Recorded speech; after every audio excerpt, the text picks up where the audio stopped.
كل نفس ذائقة. Assalamu alaikum wa rahmatullahi wa barakatuh, dear brothers and sisters.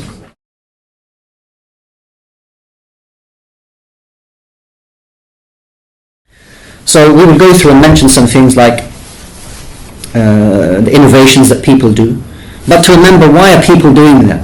Because they feel very vulnerable. Okay, they feel very uneasy about what is going on, and maybe they've inherited or are doing things that they've seen people do, because maybe you do something, you don't know what you're doing. So sometimes we find ourselves, I don't have any knowledge on that, or I'm not sure what I do. Then you look around and you see what other people are doing, and you think, okay, that looks kind of sunnah, that's salah, or that's dhikr, let me do it as well. And you end up doing it. And on the grand scheme of things, if it is said to you that you shouldn't do that right now, well, isn't it just ibadah? Isn't it dhikr? Isn't that sanctioned for us? We can't make dhikr, we can't worship Allah.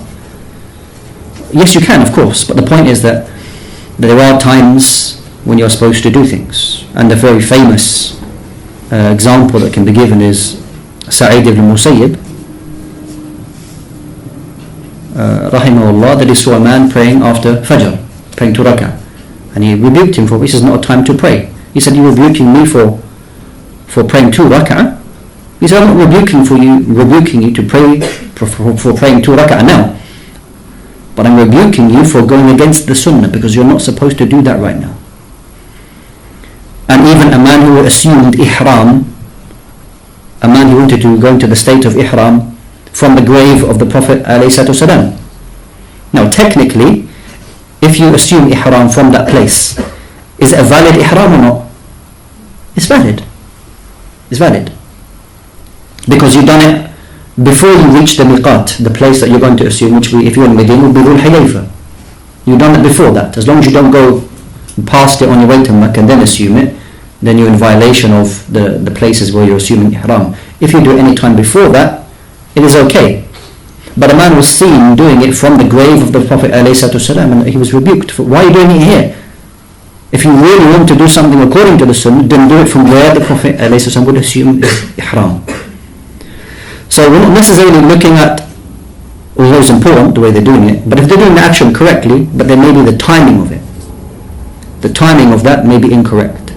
So at times of difficulty, we're seeing things what people are doing, not necessarily I will just follow and then I will do that.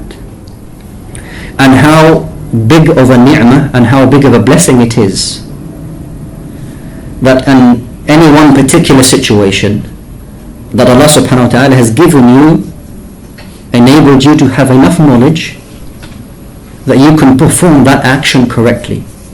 It's a great ni'mah. It is a great ni'mah for you to go to Hajj, for any one person to perform one of the pillars of the deen. It's a great ni'mah.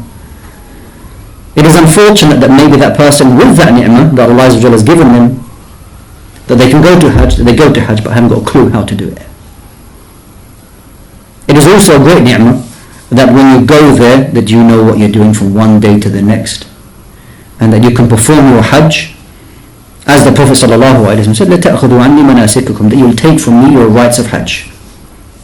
So it is a great ni'mah from Allah subhanahu wa ta'ala that you can perform or carry out and live